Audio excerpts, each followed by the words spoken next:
Bonjour tout le monde.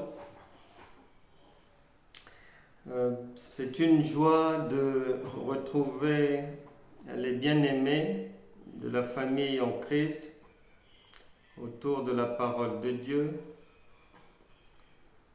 Nous savons tous que au quotidien, nous avons des défis. Parfois, c'est au niveau des enfants, le comportement quand ils grandissent, ça change et ça met vraiment à rude épreuve les cœurs de leur maman, les cœurs des parents. Parfois, et tu n'as pas prévu cela, l'information t'arrive que l'enfant est maintenant dans la drogue. Parfois, le mari qui n'avait pas commencé comme ça, lorsque vous vous êtes rencontrés, du jour au lendemain, il commence à boire. Parfois, au travail, ça se passait bien, ça ne se passe plus bien. La santé était très bonne, sans que tu ne puisses t'y attendre. Le médecin diagnostique une maladie et à partir de là tes pensées changent et à partir de là la vie change. Ce qui était simple avant devient difficile. Parfois il y a des choses que tu avais facilement, tu ne les as plus. D'autres choses, tu les as perdues. Mais j'ai une bonne nouvelle pour tout le monde. Si Dieu est venu se sacrifier pour nous, c'est pour que nous ne puissions plus souffrir. Et il faut que chacun de nous fasse l'effort de comprendre ces choses que nous tentons tous les jours, d'expliquer, de réexpliquer, de donner des exemples matin, midi, soir d'une manière et d'une autre pour que chacun puisse comprendre que lorsqu'on devient enfant de Dieu, c'est pour une vie abondante. Ce n'est pas pour vivre les mêmes choses qu'hier ou pour souffrir. Non, ce n'est pas vrai. Donc, comme nous sommes enfants de Dieu, et que Dieu est venu pour nous rendre la vie joyeuse, nous devons croire qu'il n'est pas un homme pour mentir et que lorsque nous nous retrouvons comme ça, autour de sa parole, c'est pour recevoir ce que notre cœur attend. Le problème est que si tu ne reçois pas, la faute n'est pas du côté de Dieu. N'accuse pas un sorcier qui se trouverait dans le métro ou bien sous une voiture ou dans une forêt. Non. La Bible déclare, Ésaïe chapitre 1 verset 19, que tous ceux qui ont de la bonne volonté mangeront les meilleures productions du pays. C'est-à-dire un enfant qui sait écouter sa maman, qui fait l'effort de comprendre ce que maman lui dit, de suivre les instructions de maman, il recevra ce que son cœur désire. Et Dieu n'est pas un homme pour mentir.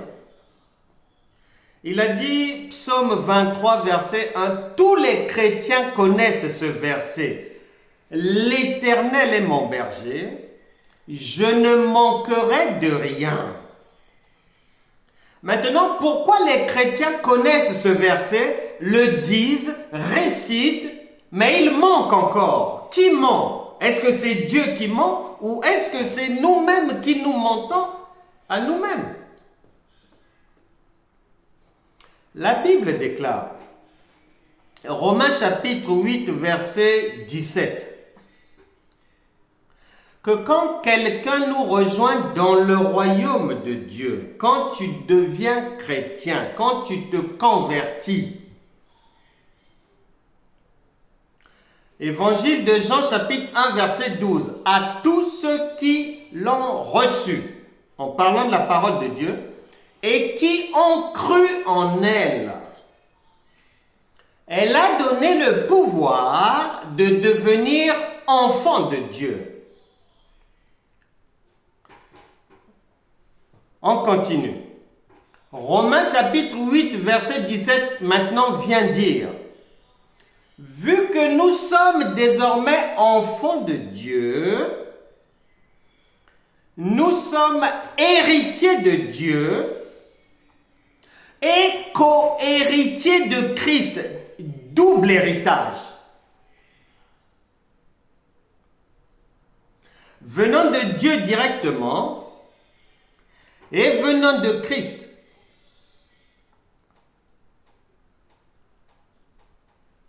Héritier et co-héritier de toutes les merveilles de Dieu. Jean chapitre 10, verset 10, la vie abondante. Maintenant, si tu pries, si tu jeûnes, si tu souffres sans comprendre ce que cela veut dire, la vie te passera sous le nez, mais en étant dans le Seigneur. Et beaucoup de chrétiens sont comme ça. La vie leur passe sous le nez. Malgré les efforts, malgré les jeûnes, malgré les prières, parce que ils n'ont pas fait l'effort de réfléchir un tout petit peu.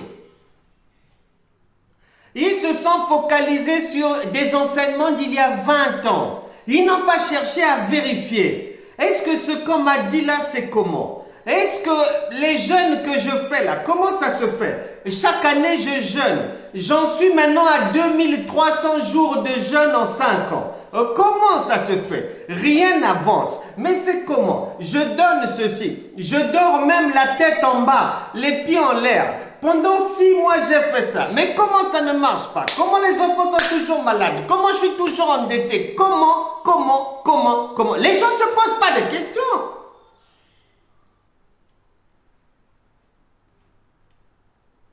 Pour comprendre ce que Dieu dit, lorsque tu deviens enfant de Dieu, puisque le Seigneur dit que nous avons reçu un double héritage, Romains chapitre 8 verset 17. Pourquoi? Parce que nous sommes devenus enfants de Dieu. Jean chapitre 1 verset 12. Maintenant, pour que tu comprennes ce que cela veut dire, tu es obligé de trouver ces paroles parmi les hommes parce que la parole s'est faite chair. Et pour la trouver, tu vas te poser une seule question. Est-ce que sur cette terre, un héritier souffre-t-il pour entrer en possession de son héritage? C'est la seule question que le Saint-Esprit te pose, c'est tout. Avant que tu n'ailles prier, avant que tu n'ailles jeûner, avant que tu ne puisses te lancer dans des marathons quelconques, la question, comme tu es maintenant héritier de Dieu et co-héritier de Christ, première question, est-ce que dans ta société, un héritier, est-ce qu'il souffre pour entrer en possession de son héritage? Ça, c'est la première question. Et tu dois y répondre. Deuxième question. Mais si un héritier ne souffre pas pour entrer en possession de son héritage, pourquoi veux-tu dans des jeûnes, dans des prières, dans des neuvaines, dans des ceci. Pourquoi? Il y a quelque chose qui ne va pas là. Un héritier, tu peux vérifier. Tu vas même à la mairie. Tu leur demandes, quelqu'un qui a reçu un héritage, comment fait-il pour prendre possession de la voiture ou de la maison? On va te dire, l'État lui demande seulement deux choses. Soit il accepte, ou soit il refuse. Et la Bible, donc à côté de l'État, la Bible te dit, Jean chapitre 11 verset 12, à tous ceux qui l'ont reçu et qui ont cru, qui ont accepté la parole. Parce que l'héritier a la liberté de refuser l'héritage. Ce n'est pas une obligation. Si on te laisse un héritage, tu peux refuser. L'État te permet de refuser. Donc, tu dois informer l'État. Oui, j'accepte ou non, je n'accepte pas. Laissez-moi tranquille avec cette histoire de mon grand-père ou de ma grand-mère. Je ne veux rien entendre dessus. Et on te laisse tranquille. Maintenant, si tu acceptes, l'État te dit, bon, très bien, les choses sont là-bas dans tel quartier, pour que tu en prennes possession, le notaire va te dire, signe seulement ici, là. Tu viens. Si tu n'as pas de stylo, on va te donner un stylo et tu signes. Oui, j'ai accepté, je prends. Et le même jour, tu rentres dans la maison. Le même jour. La question maintenant, est-ce que pour que je rentre en possession de mon héritage que Dieu a donné, pas les hommes, que Dieu a donné, supérieur à tout chef d'État, supérieur à tout roi sur la terre, le roi des rois, le créateur des cieux et de la terre, de l'univers, omniprésent, omnipotent, omniscient, il ne sommeille ni ne dort. Les méchants devant lui auront toujours le salaire de leur péché. Les justes seront toujours bénis. Il a encore dit, ceux qui font le bien sont bénis jusqu'à la 1000e génération. Ceux qui font des bêtises, les rebelles, les désobéissants, les déréglés,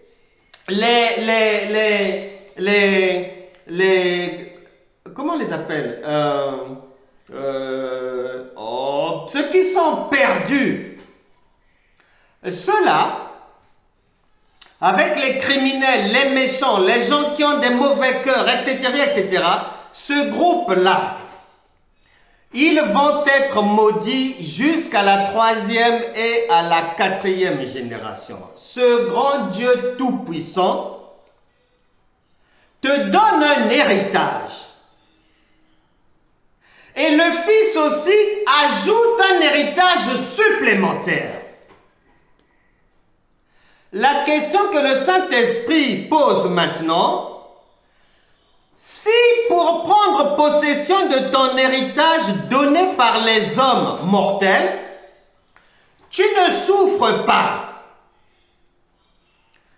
est-ce que dans ta tête, tout va bien pour que tu puisses croire que le Créateur de toutes choses, lui, l'héritage qu'il t'a donné, tu dois suer pour entrer en possession de ça? Non, les amis,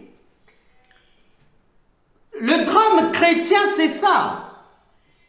On ne réfléchit même pas un tout petit peu, même pas 5 minutes. La question que le Saint-Esprit pose à tout le monde, est-ce normal de croire qu'en une journée, facilement, en prenant mes pieds, je me déplace, je vais dans un bureau quelque part, je signe un papier, ça prend 1 minute 30 secondes, je sors de là, avec une maison, avec des terrains, avec peut-être une voiture. Ça, c'est un héritage laissé par un homme ou une femme mortelle. Maintenant, est-ce que mon cerveau est normal d'accepter le fait que l'héritage que m'a donné le Dieu Tout-Puissant, plus l'héritage que le Fils m'a donné, puisque je suis héritier à gauche, co-héritier à droite, Romains chapitre 8, verset 17, ces deux héritages-là, est-ce que mon cerveau est normal pour croire que pour que je puisse entrer en possession des héritages donnés par le Tout-Puissant, je dois pleurer, je dois gémir, je dois prier, les larmes doivent toucher le mur, je dois crier, je dois sauter, je dois devenir fou, je dois...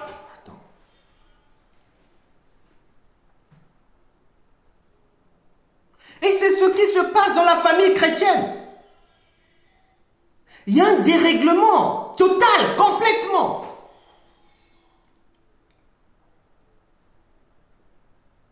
Un dérèglement total.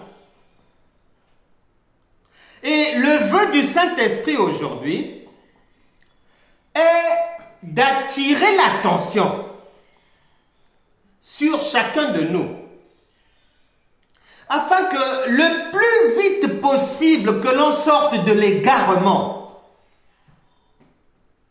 Nous sommes allés trop loin dans des bêtises, dans la folie, et attendant de recevoir quelque chose de Dieu. Mais non! Le Saint-Esprit donc, qui est fidèle à sa parole, il attire notre attention aujourd'hui à travers une parole. Il est bon pour l'éternité, il ne change pas, il est amour et il a prévu aujourd'hui encore un miracle pour toi, pour que ta vie change. Parce que le fait de croire à ce que Dieu n'a pas dit plonge la vie de quelqu'un dans une malédiction. Le fait de croire ce que Dieu n'a pas dit, même si c'est un pape qui te l'a dit, si tu acceptes, la Bible déclare, Dieu lui-même, il t'envoie un esprit d'égarement.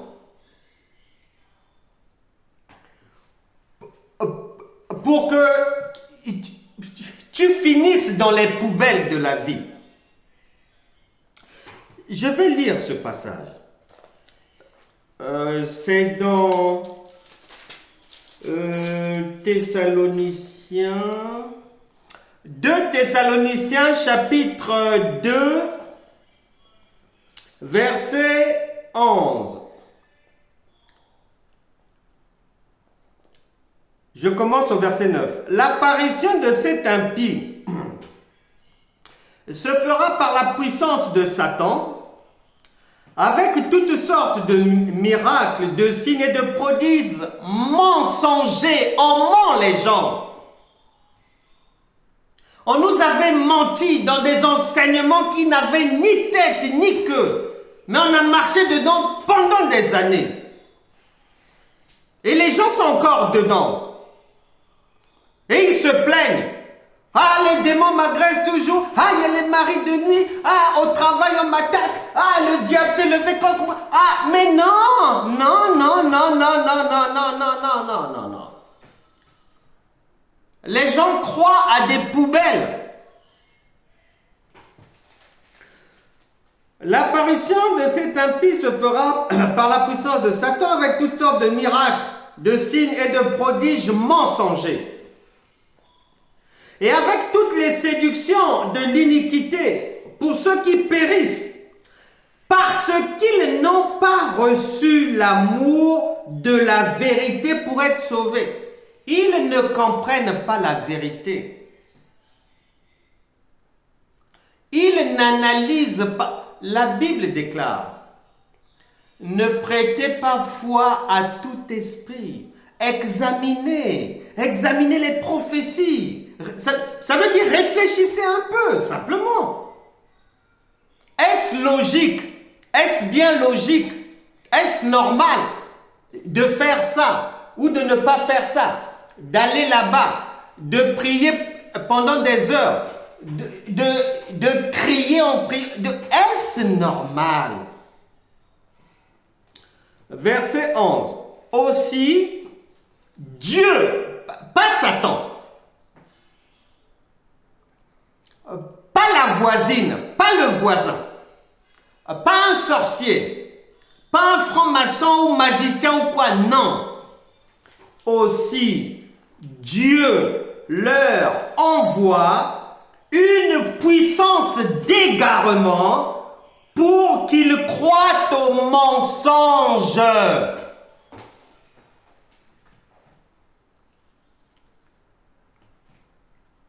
Lorsque tu crois à des bêtises sans réfléchir, le royaume de... C'est-à-dire que il y a maintenant le royaume de Dieu va donner un coup de main au royaume qui veut en finir avec toi. Dieu lui-même va permettre à ce que tu puisses croire à des choses auxquelles même une mouche ne croirait pas. Mais toi, tu crois à ça. Et tu fais ça. Tu as fait ça. Et c'est ça le drame.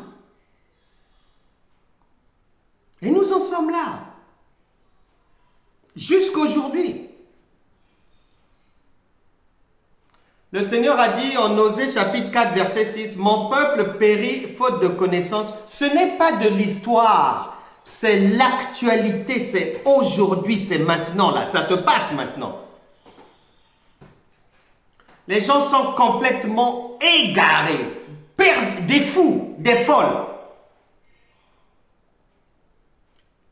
C'est triste.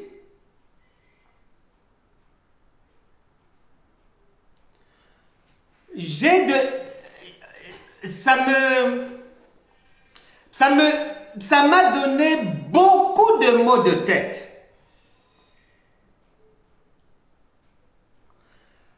Jésus dit, bon écoutez, le juste vivra par sa foi. Même le centenier romain dit à Jésus, écoute, pour ma situation, ne te déplace pas, dis seulement un mot ici et tu es le Dieu Tout-Puissant. Partout, là où Jésus passe, dès qu'il y a une difficulté, il dit seulement à la personne, va qu'il te soit fait selon ta foi. Ma fille, ta foi t'a sauvé. Ta foi t'a guéri. Tout se passe par la foi. Jésus n'a jamais donné, n'a jamais même prié pour quelqu'un, jamais, là. Devant la difficulté de quelqu'un, prier pour quelqu'un, je n'ai pas lu ça quelque part. Que ça soit un paralytique, que ça soit un démoniaque, que ça soit telle ou telle maladie. Je n'ai pas vu Jésus prier au moment de résoudre le problème. Je n'ai pas vu le Seigneur Jésus donner à quelqu'un une ordonnance spirituelle. Va faire 3 jours de jeûne. Ou bien mange seulement les tomates du 11 du mois au 22 du mois. Non. Je n'ai pas vu Jésus dire à quelqu'un, écoute, cherche une église locale, un endroit où ils peuvent faire 40, 50, 60, 70 jours de jeûne tu rentres là-bas, tu auras le secours. Je n'ai pas vu ça. Je n'ai pas vu le Seigneur Jésus dire à quelqu'un, tu prends de l'huile, tu mets quelque part, tu parles comme une folle pendant 5 heures. Je n'ai pas vu ça. Je n'ai pas vu le Seigneur dire à quelqu'un, tu pries de 9 heures à 10 heures. Après, tu passes de midi à 13 heures. Après, à 15 heures, tu pries. Après, 18 heures, tu rejoins une plateforme comme ceci, comme cela. Après 12 jours, tu seras guéri. Je n'ai pas vu ça. Je cherche encore là où Jésus a donné à quelqu'un une ordonnance spirituelle. Je suis encore en train de chercher. Je n'ai pas vu ça. Je peux continuer comme ça. Je m'arrête là. Je te demande maintenant, lève tes yeux, regarde. La Bible déclare, la nature elle-même ne vous enseigne-t-elle pas? Regarde la folie dehors. L'essentiel de ce que les enfants de Dieu font, Jésus n'a pas fait ça. Alors, la question, qui a commencé à inventer ces choses? Bon, pourquoi les gens continuent à suivre ça? Pourquoi ne réfléchissez-vous pas? Ce sont les questions que le Saint-Esprit nous pose. Pourquoi ne réfléchissez-vous pas?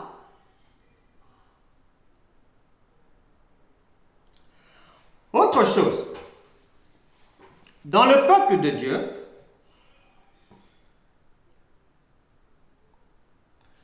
ce que tu ne peux pas demander, c'est-à-dire ce que tu ne peux pas exiger de ton enfant. Quand l'enfant est dans le besoin, tu lui viens en aide directement. L'enfant est déjà dans le besoin. L'enfant souffre. Peut-être que l'enfant vit un harcèlement au travail. Son cœur est déjà blessé. Le moral n'est pas au beau fixe. C'est-à-dire, il ne peut même pas se concentrer pour travailler parce que l'atmosphère est devenue pénible, difficile. Bon, il vient voir sa maman. Maman, que peux-tu me conseiller? Voilà, j'ai telle situation. Au boulot, on a changé de chef. La nouvelle chef qui est arrivée, après chaque phrase, elle me balance des gros mots. Elle m'injurie. Elle me méprise. Ceci, cela. Là même, au moment où tu me vois, je suis en arrêt de maladie. Je suis allé voir le médecin. Il m'a arrêté. C'est maintenant le surmenage, etc. L'enfant vient chercher le réconfort chez sa mère. Comme nous tournons vers le Saint-Esprit, vers Dieu, pour avoir le réconfort, l'assistance et le secours. Est-ce qu'une maman, l'enfant est déjà abattu, est-ce que ça peut te venir à l'esprit de dire à ton enfant, écoute, entre en jeûne et prière pendant 7 jours. Tu pries pendant les 7 jours de minuit à 6 heures. Tu craches le feu là-bas. Persévère. Etc. C'est de la folie. Il n'est pas en état de faire ça. Il n'est pas en état ni moral, ni physique. ni psychique. Il ne peut pas le faire. Et une maman ne fait pas ça. Et pourquoi croirais-tu que Dieu, pour te venir en aide, c'est-à-dire te demande de faire ce que toi-même, tu ne ferais pas faire à ton enfant? Mais écoutez, mais on est allé trop loin dans la folie, dans la fausseté, dans les faux enseignements, dans le ridicule. C'est le moment de se repentir aujourd'hui. Parce que plusieurs d'entre nous, nous avons accusé Dieu. Et jusqu'aujourd'hui, même ce matin, certains ont accusé Dieu de ne rien faire dans leur situation. Mais écoutez, quelqu'un librement est allé accepter ou fait des choses que Dieu ne lui a pas demandé de faire. Dieu ne lui a pas parlé de ça. Mais tu vas le faire librement. La Bible déclare, chacun est esclave de ce qui a triomphé de lui. Chacun va manger la nourriture qu'il a acceptée. Ce qu'il n'a pas accepté, il ne peut pas manger ça. Si cette nourriture est bonne, gloire à Dieu pour lui. Si c'est de la poubelle, si c'est son choix de mener une vie poubelle, libre à la personne. Mais le Saint-Esprit voudrait qu'on sorte tous des poubelles. Qu'on sorte tous des poubelles. Ça a trop duré. Trop de surplace. Faisons des choses qui n'ont pas lieu d'être. Ne comprenant pas la volonté de Dieu. Tournons en rond. Faisons des mélanges. Jésus a dit, on ne peut pas suivre 2 maîtres.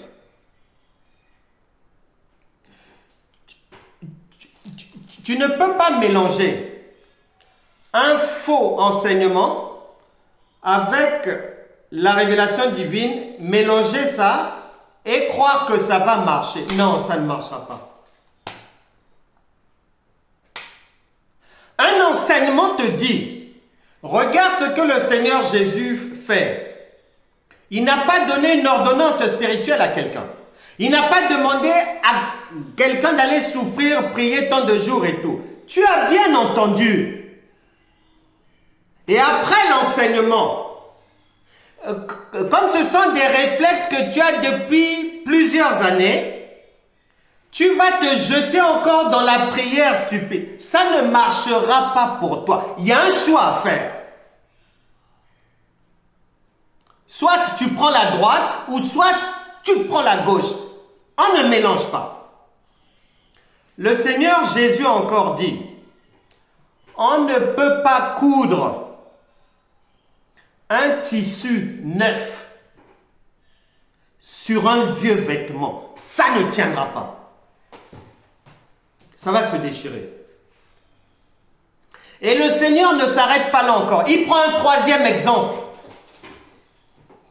Il dit, pour que tu comprennes mieux, écoute, tu ne peux pas prendre du vin nouveau, mettre ça dans de vieilles outres. Non, ça ne marchera pas. Tu auras une qualité bas de gamme. Ça ne marchera pas. Ça ne sera pas du haut de gamme. Non, non, non. C'est pas vrai. Donc, chacun doit bien s'examiner. Est-ce que je mélange les choses? Parce que se plaindre, c'est bien. C'est facile. N'importe qui peut se plaindre. Mais bien souvent, On est responsable soi-même de nos malheurs. Bien souvent. Et Dieu le sait. Et Dieu le sait. C'est pour ça que la conscience de Dieu est tranquille. Lorsque tu chiales, lorsque tu pleures dans la chambre, en vivant des conséquences, des choses, des poubelles que toi-même tu as acceptées. Même si tu prononces le nom de Dieu 1 milliard de fois, la conscience de Dieu est tranquille. Parce qu'il n'est pas concerné par ce que tu étais allé faire ou ce en quoi tu as cru. Il n'est pas là-bas. Il n'est pas là-bas. Éphésiens, il dit ceci. Éphésiens chapitre 5 verset 10. Examinez ce qui est agréable au Seigneur. Est-ce que les gens prennent même le temps d'examiner? Ou bien les gens vivent dans la précipitation, le bruit, chanter du matin au soir sans réfléchir. 2 Corinthiens chapitre 13 verset 5. Examinez-vous vous-même. Oh là là là là là. Il n'est pas dit que attends que ton mari t'examine. Non. Il n'est pas dit que attends que Dieu t'examine. Non. Il n'est pas dit que examine un peu la vie de ta sœur, la vie de ton frère. Donc espionner les autres. Non, on n'a pas dit ça. On dit examinez-vous vous-même. Pour savoir si vous êtes dans la foi. Parce que bien souvent, les gens n'y sont plus, mais ils ne le savent pas. Ils n'y sont plus. D'autres ont quitté la foi depuis même 8 ans, 9 ans. Mais ils ne le savent pas. Ils ne le savent pas pourquoi. Parce qu'ils pensent que jeûner, prier, lire un peu la Bible, chanter, louer, adorer le Seigneur, c'est la foi. Mon Dieu. Mon Dieu. Mais ça se saurait si c'était la foi. Ça se saurait. Ça se saurait. Et puisque en Malachie chapitre 3 verset 18, le Seigneur dit, il y aura une différence entre celui qui marche avec lui et celui qui ne marche pas avec lui. Bon, non, nous devons prendre nos vies en main et devenir sérieuses. La Bible déclare, soyez les imitateurs de Christ. Ok, d'accord. Christ, maintenant, lui, il fait quoi? Matthieu chapitre 16, à partir du verset 13 jusqu'au verset 19, il demande, parce que l'examination, c'est ça. Examinez-vous vous-même, c'est-à-dire, je m'assois. J'essaie de mettre ma vie sur la table. Comment je parle aux autres? Ma vie dans le ménage. Est-ce que je mens? Est-ce que je ne mens pas? Comment je parle à mes enfants? Comment est-ce que je traite ma femme? Pour les femmes, leur mari, les conjoints. Bon, au travail, quelle est mon attitude? Est-ce que je fais plutôt partie du groupe des gens qui aiment bien ramasser des arrêts de maladie et puis se reposer tout le temps? même si je ne suis pas malade? Est-ce que je fais partie des gens qui volent l'employeur en arrivant souvent en retard au boulot et en repartant souvent 10 minutes ou 15 minutes avant? J'examine moi-même. Je m'examine d'abord. J'examine tous les domaines de la vie. Maintenant, l'examination de Dieu, puisque Dieu n'est pas un homme, examinez-vous vous-même de l'homme, n'a rien à voir avec examinez-vous vous-même de Dieu. Examinez-vous vous-même de l'homme. Moi, j'examine ma vie, je la mets sur la table. Mais examinez-vous vous-même de Dieu, ça ne s'arrête pas là. Tu dois élargir le champ. C'est-à-dire, Jésus, je disais en Matthieu chapitre 16, versets 13 à 19, a demandé aux gens qui le fréquentaient tous les jours. Dites-moi un peu, en ville là-bas, les gens disent quoi de moi? Ils lui ont expliqué ce que les gens racontaient à la cité à son sujet.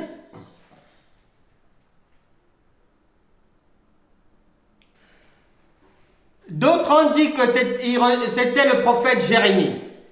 D'autres ont dit que c'était Élie. D'autres ont dit que c'était Jean-Baptiste, etc., etc. Cela veut dire ceci. Ils n'ont cité des noms que des gens agréables à Dieu. En conclusion, à la cité, en ville, pour le peuple, Jésus est un homme honorable, digne, sans tache. Il n'y a pas de défaut. Jamais quelqu'un n'est venu se plaindre auprès de ses disciples à son sujet, que voilà, il a pris la femme d'autrui là-bas, ou voilà, on l'a pris là-bas avec une sœur dans une rue. Ou non, non, non, non, non, non, non, non. Jamais il y a eu une plainte au nom, il avait injurié quelqu'un, ou bien si cela, il s'est fâché là-bas. Non, non, non, non, non, non. Dans sa famille, jamais. Eux pourtant, le Seigneur a des frères et sœurs. Jamais on a entendu, non, problème de famille, ceci, cela. Il ne parle plus à sa sœur, ses frères. Non, non, non, non, non, non, non, non. Un comportement parfait. Mais le Seigneur ne s'arrête pas là. Ça aurait pu suffire à son orgueil, à sa joie. Mais l'examination de Dieu doit aller toujours plus loin. Et il leur demande, bon, ça ce sont les autres. Eux, ils ont cette appréciation parfaite sur moi. Ok. Mais peut-être que, comme ils ne vivent pas tous les jours avec moi, il y a peut-être des aspects de ma vie qu'ils ne connaissent pas. Leur appréciation peut être superficielle ou bien il peut y avoir des erreurs là-dedans parce que je ne suis pas avec eux tous les jours. Ils me voient seulement passer allant à la boulangerie ou rentrant à la maison ou quoi, sans quereller les gens, ceci, cela. Vous maintenant, qui êtes avec moi pratiquement 24 heures sur 24, que dites-vous de moi? L'examination, tu dois demander à tes enfants. Quel est le jugement qu'ils ont sur toi? Tu dois demander aux gens, à ton mari,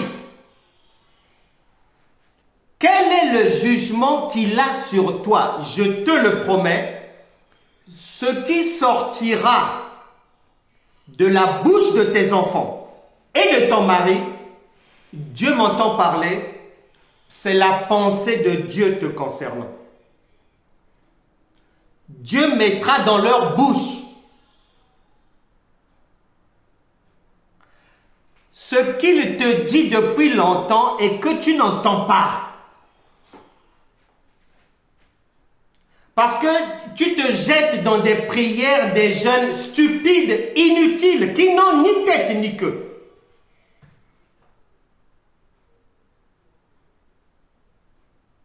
Tu dois t'examiner. Chacun doit bien s'examiner. Sans indulgence. Pour que, je te le répète, pour que tu saches ce que Dieu pense de toi, fais comme le Seigneur Jésus. Demande à tes proches et qu'ils te disent la vérité. Ce qu'ils te diront, c'est ce que Dieu pense. Dieu va mettre dans leur bouche sa pensée. C'est pas parce que on met des vêtements, on a mis un peu de beauté, ceci, cela et tout, on est gentil, dans le bus, on parle à personne, c'est cela que Dieu est content. Mais non, mais non. Mais non, c'est pas parce que je vais lire la Bible ou chanter ou même donner un enseignement ou bien quoi que ça veut dire que Dieu est content. Mais non, mais non, mais non, mais non, mais non. C'est trop petit ça. C'est trop petit. Donc chacun doit bien s'examiner. Sans concession, sans se mentir à soi-même. Parce que le perdant dans l'histoire, c'est toi-même. Plus tu traînes, Dieu lui, il attend. Il attend. Il ne fait que ce qu'il a prévu. S'il dit, tu pries ma fille, tu veux le secours du royaume de Dieu dans tel domaine, je te jure, si le Saint-Esprit t'a dit que tu aies compris ou pas compris, s'il t'a dit, va demander pardon à ton supérieur, à ton frère, à ta sœur, à ton collègue. Tant que tu ne le feras pas, la vie va te passer sous le nez. Parce que Jésus-Christ est le même hier, aujourd'hui, éternellement. Il ne change pas. Il ne peut pas dire une chose et se dédire. Non. Même si tu jeûnes, même si tu pries, même si tu donnes l'argent, même si tu es gentil, même si tu changes de coiffure,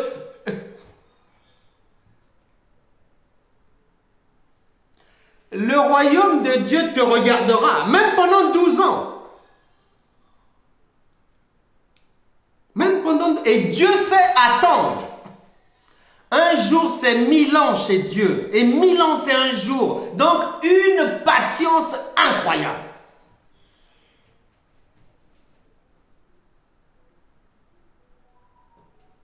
La volonté de Dieu est toujours de faire du bien à ses enfants le plus rapidement possible. C'est pour ça que nous nous réunissons autour de la parole.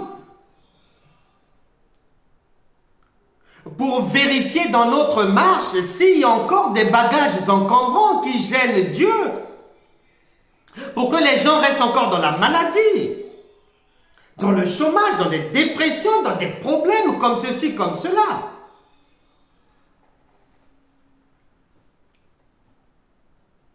Et ce que Dieu veut éviter, c'est que ton héritage que tu ne commences pas à le manger trop tard. Le plus tôt serait le mieux, que tu puisses guérir, que tu puisses être béni, que ton ménage soit en bonne santé, que tes enfants se réconcilient avec toi, que tu les vois avancer dans la vie, que si tu veux avoir un enfant, que tu puisses concevoir le plus tôt possible. J'ai pratiquement eu les larmes aux yeux un jour.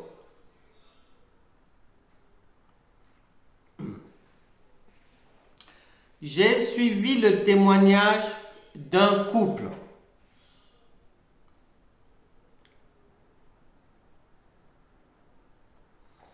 Marié depuis 33 ans.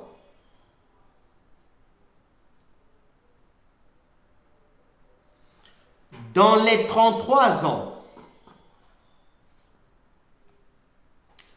très rapidement après le mariage,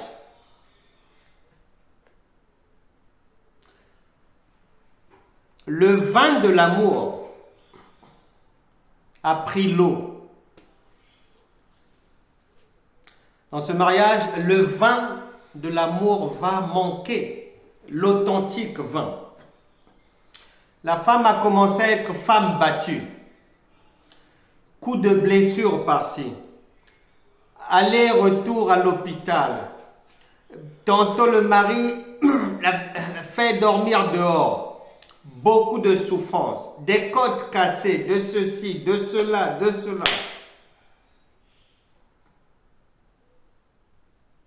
Et la femme était chrétienne. Et le mari non chrétien. Et elle va vivre ce calvaire pendant 30 ans.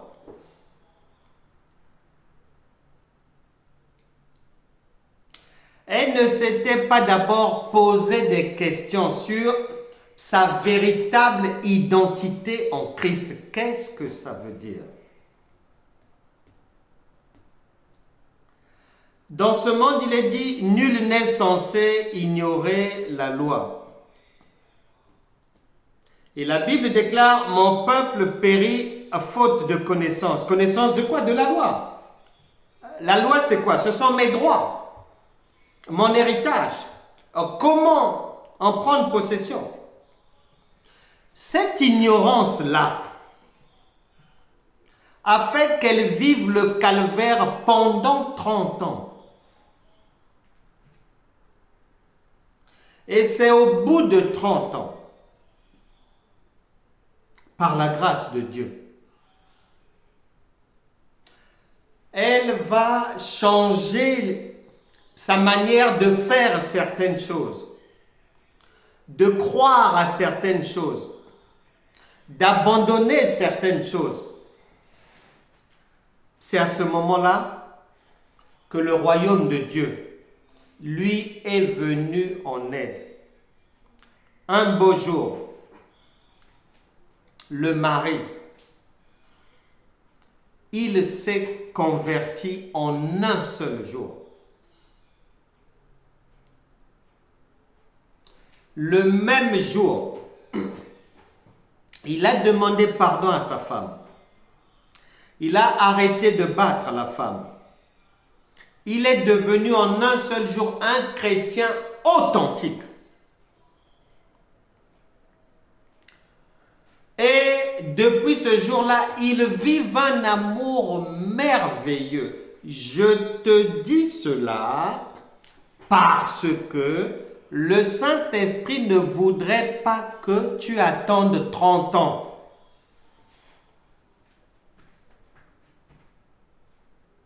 Nous allons prier.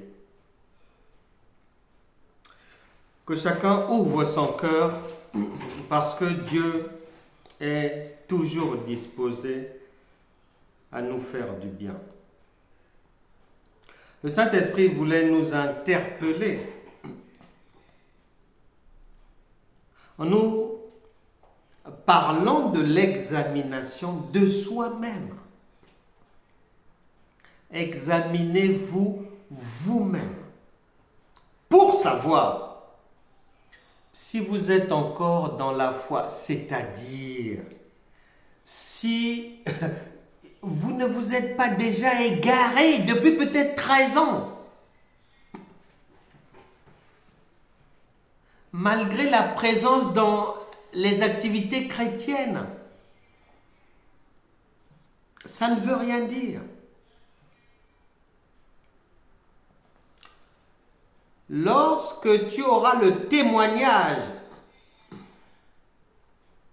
sur ta personne venant de tes proches, sans concession, tu sauras ce que Dieu te demande de redresser dans ta vie.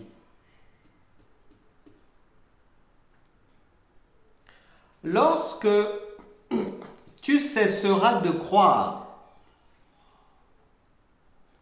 à des choses que Dieu ne nous a pas demandé de faire et que tu cesseras de les faire,